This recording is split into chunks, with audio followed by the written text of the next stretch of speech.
Salut, vous êtes sur Vincent Tougori et je suis un dingue. Je voulais faire une vidéo sur, je me suis fait une vidéo sur les chats et le buzz. Et donc je me suis dit, pourquoi pas moi. Le problème c'est que restriction budgétaire oblige, j'étais obligé de prendre l'animal qui s'en rapprochait le plus. Mais moi c'est pas mal. La vidéo va porter sur la nutrition. Alors il faut déjà bien comprendre que la nourriture en priorité, ce qu'elle doit vous apporter, c'est de l'énergie. Donc ça, il faudra d'abord faire en fonction de ce que vous aimez. Et de choisir parmi ce que vous aimez, ce qui vous apporte le plus d'énergie. C'est déjà de vous dire que la base, le but ultime de se nourrir, c'est de fournir de l'énergie. Comme pour un moteur. Et sans un moteur pour le faire avancer, eh bien, la nourriture c'est un peu pareil pour le corps. Et donc, par rapport à ça, vous allez essayer déjà, par rapport à ce que vous aimez, d'essayer de choisir quelque chose qui vous apporte le plus d'énergie possible.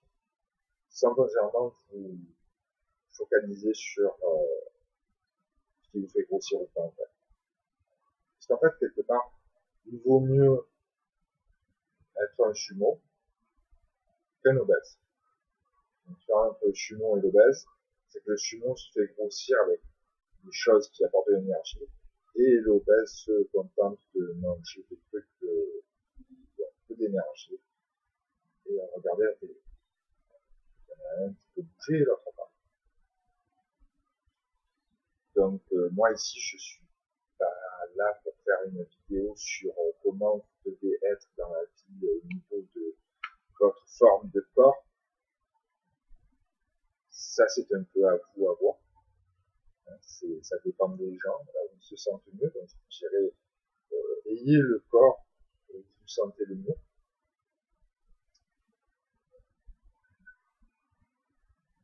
Et donc on va essayer d'établir un petit peu des bases pour surtout arriver à avoir un taux d'énergie qui vous permette d'être en forme toute la journée et de pouvoir avoir les meilleures capacités physiques et intellectuelles que possible. Donc, il faut arriver à donner à votre corps un maximum d'énergie tout au long de la journée. Et là, comment faire? Eh bien, on va commencer par le petit déjeuner.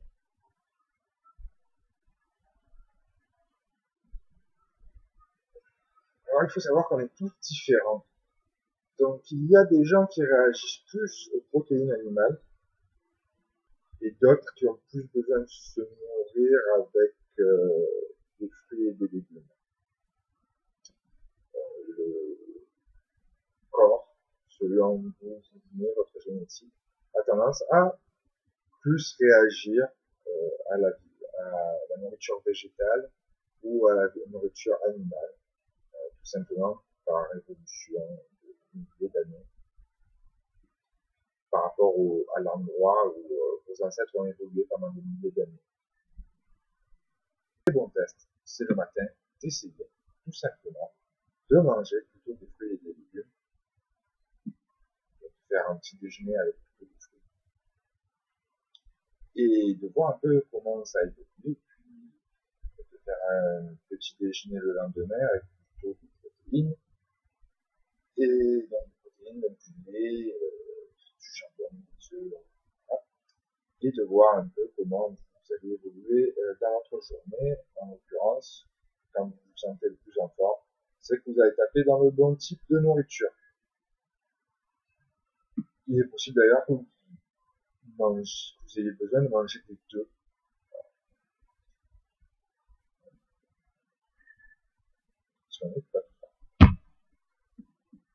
Par la suite, il faut comprendre que l'apport d'énergie doit être suffisant et régulier pendant toute la journée. Donc, on parle de 4 repas par jour. Pour quelqu'un qui a peu d'exercice physique, on va dire 4 repas sont amplement suffisants. Mais vous fixez sur le nombre des repas. En fait, il y a une fausse idée qui avait été donnée dans les années 80-90 10. On disait il ne faut pas grignoter entre les repas. Et les gens se sont dit il ne faut pas manger entre les repas. Et ça, c'est complètement débile. En fait, c'est pas qu'il ne faut pas manger entre les repas, c'est qu'il ne faut pas grignoter. Donc, en fait, il ne faut pas manger quelque chose qui n'a pas d'énergie et énormément de calories entre les repas. Si vous avez faim entre deux repas, eh bien, il faut manger tout simplement. Je veux dire, pas grignoter, mais manger. Donc, ne calculez pas votre journée en vous disant il faut absolument que je fasse 4 repas si vous en avez besoin de 6. Vous avez faim, vous mangez un repas. Personnellement, j'en fais, ça peut tourner entre 4 et 10 repas par jour, selon mon activité de la journée. Mais à chaque fois que je fais un repas, je mange. Alors c'est pas plat, dessert, entrée, plat, dessert, etc., etc. Hein, mais c'est le plat principal ou c'est un plat principal ou une entrée. Donc c'est-à-dire c'est une salade ou quelque chose qui s'en rapproche le plus ou un plat ou un fruit. Voilà. On va chanter le dessert. Ne nourrissez pas uniquement le dessert. Faut risquer de le regretter. Voilà. Donc vous allez essayer de faire le plus de repas que possible par jour. Le but étant de ne jamais être complètement plein et de ne jamais avoir réellement énormément de faim. Justement, si vous avez énormément de faim, automatiquement vous allez avoir tendance à manger énormément et donc à vous remplir totalement et c'est pas le but du jeu. En fait, là, ce qui se passe concrètement, c'est qu'en fait, vous allez manger énormément par rapport à ce que vous avez réellement besoin. Donc, du coup, le temps pour digérer est le même. Sauf que, si vous avez un trop plein de nourriture, ce qui va se passer, c'est que même, en fait, déjà, vous allez avoir tendance à stocker plus de graisse, et même ce qui aurait pu être bénéfique pour votre corps, finalement, ne va pas être vraiment ne va pas réellement se transformer en énergie parce qu'il y a un trop plein. En fait, si vous mangez des petits repas si vous mangez des repas plus optimisés, si vous mangez des repas où la dose de nourriture est moindre, mais il suffit juste à ne plus avoir faim, ce qui va se passer, c'est que votre corps va avoir tendance à brûler beaucoup plus facilement les graisses puisqu'il va en avoir pour finir de l'énergie pendant, par exemple, 2 heures. On vous conseille de manger toutes les 2 heures. En gros, pendant 2 heures, il va brûler toutes les graisses, blablabla, et il va transformer toutes les protéines maintenant en énergie. Et du coup, vous allez remanger derrière, et etc., etc. Ça fait grossir. Le McDonald's, en fait, ce qui fait grossir le McDonald's, c'est le coca. Hein. Concrètement, si vous commencez à aller manger au McDo et que vous allez boire de l'eau, vous n'allez pas grossir. Alors, en fait, ce qu'on va faire, c'est que si votre but est de perdre réellement du poids, reprenez que tout, en fait, dans tous les cas, comprenez que toutes les boissons de type industriel, Coca, Sprite, même les boissons censées faire maigrir, toutes les boissons que vous allez trouver sur le marché de type industriel sont généralement saturées en sucre, ont des produits chimiques à l'intérieur, blablabla, et ça fait énormément grossir. Et de toute façon, ça n'apporte que très peu d'énergie. Et ça va, c'est de la merde. Je crois que c'est de la merde.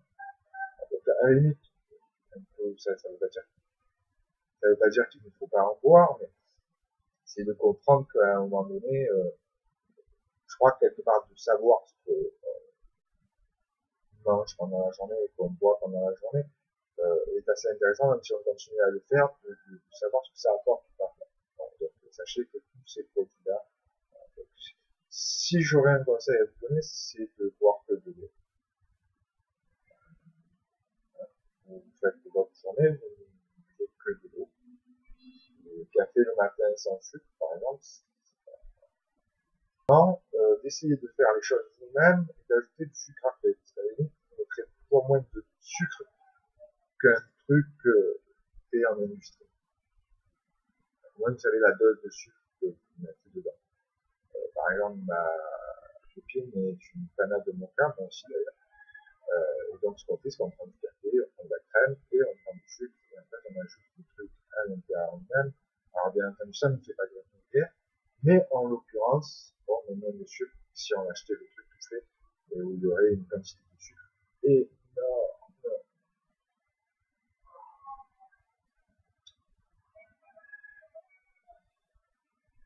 Alors ensuite, au niveau de la perte de poids, on a quand même abordé un minimum le sujet de la perte de poids, puisque à un moment donné, ça intéresse énormément de personnes, et je le comprends tout à fait. Il faut savoir que déjà un corps musclé aura tendance à brûler plus de graisse qu'un corps qui ne l'est pas. C'est pour ça qu'on conseille souvent de faire du sport. Alors pour comprendre comment ça réagit, il faut comprendre la différence. Par exemple, on va prendre l'exemple d'une voiture. Si vous avez une 2 chevaux, si vous avez une Ferrari, vous comprenez très bien que vu que la puissance du moteur est plus importante dans la Ferrari, elle va consommer beaucoup plus. C'est bien fait. Une voiture de course consomme beaucoup plus qu'une voiture banale. Voilà. Plus le moteur est puissant, plus il consomme. Donc automatiquement, plus votre musculature, il va falloir voir votre musculature comme le moteur de votre corps. Et donc plus votre musculature va être puissante, plus vous allez consommer. Et donc plus vous allez manger et perdre du poids rapidement. Donc, pour vous donner un exemple, quelqu'un qui a peu de musculature va devoir faire 2 heures d'exercice pour commencer à taper dans ses graisses. Et quelqu'un qui a une musculature importante va peut-être faire la même chose en 40 minutes, voire même en gros. Donc voilà. Ensuite, le deuxième fait, c'est déjà en faisant ce que je vous ai expliqué pendant toute la vidéo, c'est-à-dire en essayant de consommer plutôt des choses qui vont vous apporter de l'énergie que des choses qui, même au même taux calorique, ne vous en apportent pas. C'est-à-dire que ça sert à rien de chercher un produit qui a peu de calories s'il n'a pas d'énergie. Donc, concrètement, le fait que le produit ait de l'énergie, automatiquement, vous allez être plus vif. Et du coup, vous allez avoir tendance à dépenser plus de calories. Vous allez avoir un apport d'énergie important, donc vous allez avoir tendance à bouger plus. Et si vous bougez plus, automatiquement, vous brûlez plus de calories. Il y a un deuxième effet qu'il va falloir bien comprendre. C'est que au-delà du sport, de l'énergie et du fait que vous allez bouger, même si vous êtes plutôt un intellectuel, même si vous aimez rester à la maison, même si vous aimez lire des livres, même si vous aimez étudier, sachez que le fait de mieux vous alimenter a tendance à vous donner le fait de vous alimenter toute la journée comme ça, c'est-à-dire que de manger 4 fois par jour, des repas, on va dire sains, hein, des repas qui vous apportent de l'énergie, va stimuler votre cerveau, c'est-à-dire que votre cerveau lui aussi a besoin d'énergie, et donc va être stimulé, et vous allez avoir tendance à mieux réfléchir. Vous allez avoir tendance à votre cerveau va avoir une meilleure efficacité puisqu'il va être tout le temps. Il va tout le temps avoir un apport d'énergie suffisant. Et donc, vous aurez une meilleure tendance à trouver des idées, etc., etc. Les deux choses les plus importantes pour un être humain, quel qu'il soit, quels que soient ses objectifs de vie, qu'il ait envie de faire du sport, qu'il ait envie d'étudier, qu'il ait envie de faire de l'art, de la musique, c'est le sommeil et la nourriture. C'est le moteur de votre corps. C'est c'est le carburant de votre corps. Plus vous arrivez à fournir de l'énergie à votre corps durant toute la journée, plus vous serez apte à faire ce que vous avez envie de faire toute la journée. À part si vous avez envie de dormir. Mais dans tous les autres cas, si vous avez envie de faire une activité quelconque, qu'elle soit intellectuelle ou qu'elle soit physique, sachez que vous serez toujours plus performant en ayant une nutrition toute la journée avec un apport d'énergie suffisant que si vous avez une mauvaise nutrition 2 fois ou 3 fois par jour avec un apport d'énergie très pauvre.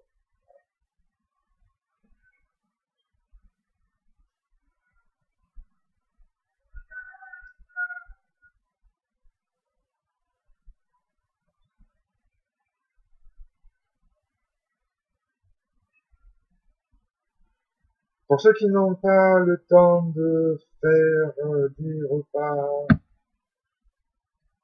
par exemple, qui seraient par exemple scolarisés ou qui sont au travail, qui du coup vont avoir du mal à se préparer des repas toute la journée, je comprends très bien. Il y a deux options. Vous êtes un adulte qui peut se cuisiner ses trucs tout seul et du coup, vous pouvez éventuellement vous préparer votre repas comme je fais moi, c'est-à-dire le repas toute la journée, une fois le matin, et séparer ça en 4 ou 5 ou 6. C'est combien de repas vous allez manger dans la journée, selon votre activité, blablabla. Ou, si vous êtes un enfant, vous pouvez avoir des options, comme, par exemple, le pain manière, les sandwichs, le pain manière. Préférez par exemple un bon sandwich à un paquet de gâteaux.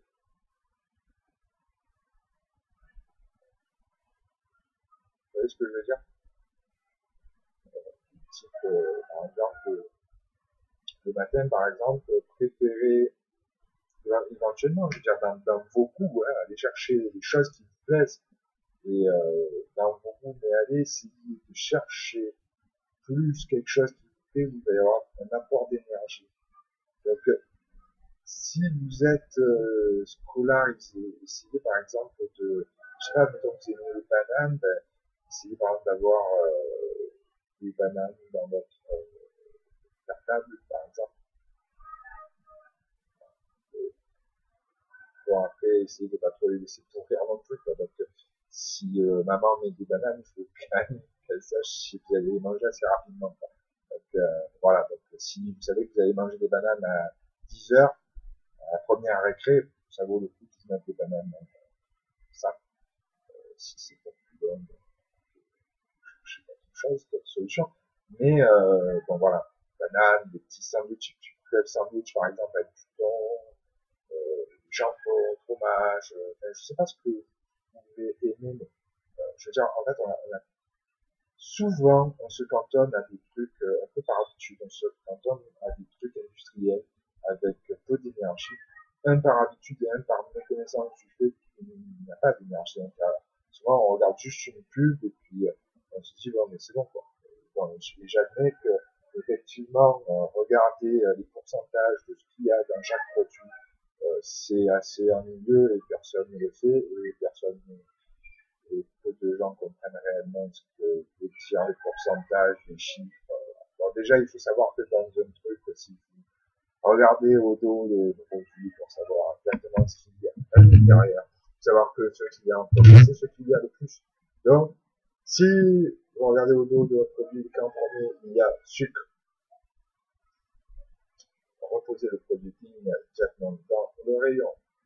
Si les deux premiers, c'est sucre et huile, reposez immédiatement ce produit dans les rayons. Et sachez qu'il y aura toujours une option, une marque, où il y aura autre chose. Je vais prendre l'exemple du Nutella. La dernière fois, j'ai regardé les courses, je rien contre le Nutella, j'en consomme aussi. Je suis un grand fan de Nutella. Mais sachez que par exemple, Nutella, vous regardez le dos et il n'y a absolument aucune énergie dans le Nutella. Aucune. Sachez qu'il y a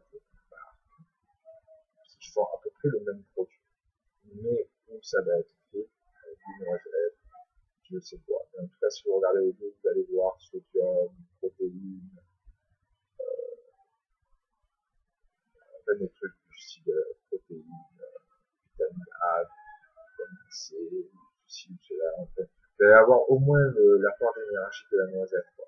C'est ce que je veux dire. Alors, si vous regardez dans le Nutella, en fait, il y a marqué noisette, ou noisette. Donc, je sais pas ce qu'il y a marqué dans le truc, ça apporte pas grand chose, quoi. Et je veux dire, si c'était vraiment des noisettes qu'il y avait dans le Nutella, à un moment donné, il y aurait, la constitution de la noisette au niveau protéines, blablabla. En fait, s'il n'y a pas, c'est pas une noisette. Donc, sachez-le. Comme, je veux dire, en fait, il faut bien comprendre que ce genre de marque, je veux dire, quand ils ont l'opportunité de mettre le mieux, ils mettent le mieux. Donc, si vraiment il n'y a rien, et que vous voyez marqué noisette, ou fraise, ou orange, c'est pas parce qu'il y a de l'orange dedans, c'est fraise, s'il y a vraiment le truc à l'intérieur, vous allez retrouver toute la constitution. Alors, il y a un deuxième truc, c'est que les fruits ont quand même du sucre. Il faut le savoir. Ça veut pas dire ne consommez pas de fruits. Je dis juste que les fruits ont du sucre. Donc sachez que ça va faire quand même une insuline, donc ça c'est un autre. Voilà.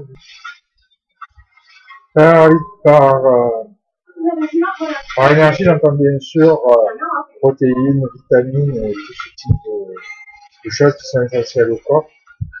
On pourrait dire que les calories sont aussi une forme d'énergie, mais bon, en l'occurrence, c'est pas ça que ça passe. C'est aussi bien d'avoir des calories dans la nature pour justement améliorer. Mais quand je parle d'énergie, je pense aux protéines, aux vitamines A, C, E, etc.